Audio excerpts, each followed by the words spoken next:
On behalf of the Veterans of Foreign Wars, I want to present you with this flag and which your members so honorably served.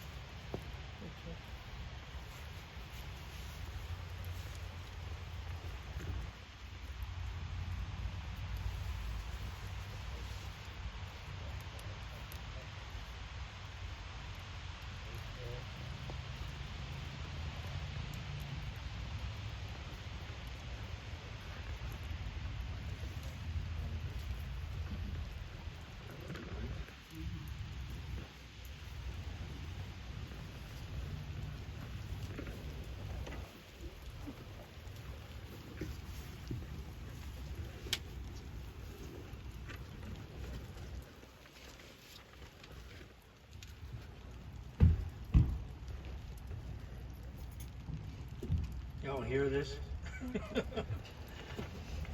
I didn't know how big a crowd we were going to have, so I thought I'd bring this along just in case. I'm hard of hearing, so this is more for me. Anyway, I'm Bob Furman, Paul's cousin. Paul was born at our grandparents' house on December 3rd, 1931. The home of Roy and Rosa Furman still stands on Pleasant Street Extension in Ludlow, Vermont. The pasture is now a beautiful baseball field that our grandparents donated to the town of Ludlow. It was where Paul and his brother and his only slightly older Uncle Warren played and learned of country life in the Great Depression. Entertainment was pretty basic in those days, card games and checkers. How many of us have played checkers in that house? You had to learn to think quick and do math quickly if you ever wanted to win, because Paul's grandmother was a master at winning those games with a mind like a computer. Come to find out, Paul had that same kind of mind, and he was good with numbers. The Furman family was also this big, diverse, all-inclusive family with a lot of heart. The house was bustling with foster children, neighbor kids, and family, and they all became family. That same spirit of inclusiveness was held by all of Paul's aunts and uncles, and especially his mother, Pearle, who filled out Paul's siblings with biological and adopted children. The Picards, like the Furmans, were a virtual melting pot, and that is the garden that Paul Picard was cultivated in. Paul's years in high school were exciting. He was accepted into the machine tool co-op program that was almost a guarantee of a fulfilling career in drafting, machining, or engineering. All that math learned playing cards with Grammy Furman paid off. He was also on the Springfield High School football team with his brother Leroy and his cousin Clyde Barton. Their accomplishment? Winning the state championship, something that was only been repeated recently. So after high school, Paul joined the one club that you'll always be a member of once you've joined it, and that is the exclusive club of the United States Marine Corps. The Marines took a good man and made him better in every way. Loyal, determined, and imbued with a spirit to never quit, and Paul never did. He served his country in the Korean conflict, and when he got home, he attended the Vermont Technical College and Florida Southern University. Paul was able to parlay his education and his skills into a new kind of career that was just emerging at the time as an aerospace engineer. His career was a distinguished one with stints at General Electric, Lockheed Martin, and Texas Instruments. He also met and married Eileen, the love of his life, a woman with an intellect to match his. They had two beautiful daughters, Sharon and Sheila, and for most of Paul's career they lived in Florida, with a time in Texas where he built a home exactly the way he wanted it. Well, because of our age difference, I got to see Paul at family gatherings or when he was in Vermont for one of his class reunions. However, my Aunt Pearle and Uncle Rene would speak of him often and proudly whenever we would visit. In later years, after he'd finished consulting for some 40 different companies, Paul would spend time on the phone with family. Now, I was fortunate enough to receive several calls from him over the years that lasted well over an hour or two.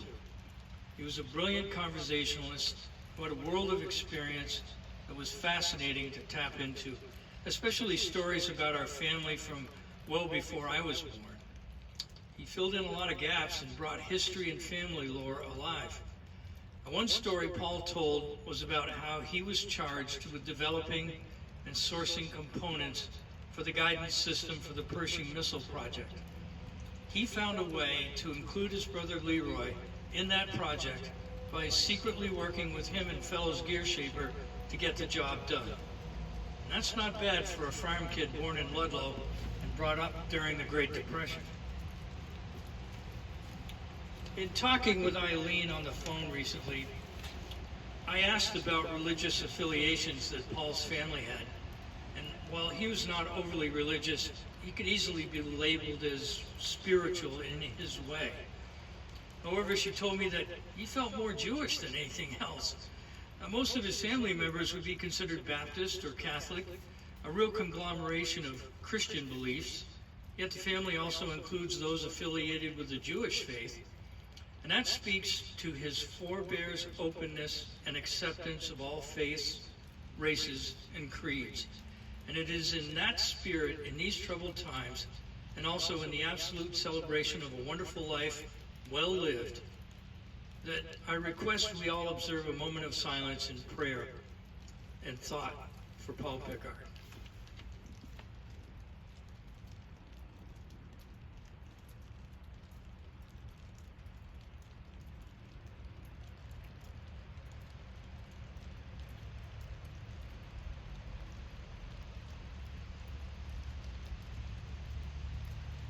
I think at this time, if anybody has any thoughts they'd like to share about Paul,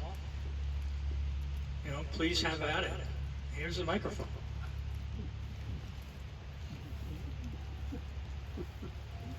You got something, Jim?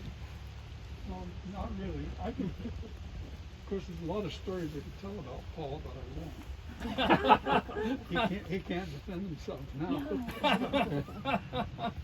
But I would share one story. My wife and I, and my daughter and her husband and two kids went to Florida, went down to Disney World. Well, Paul called and says, "Hey, I'm going to come over and visit you." I said, "Good." So I gave him all the directions.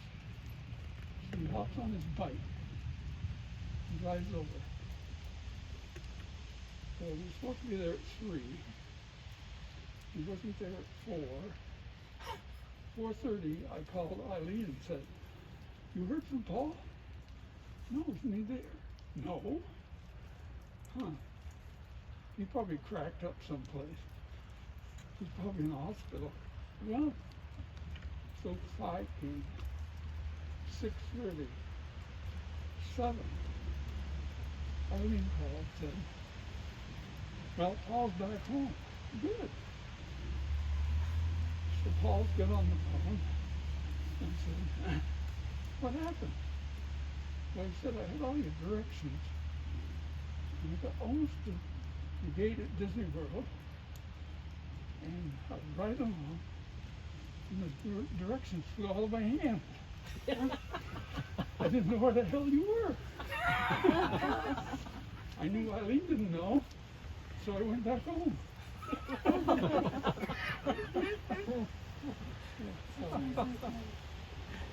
Anyone else have anything to say?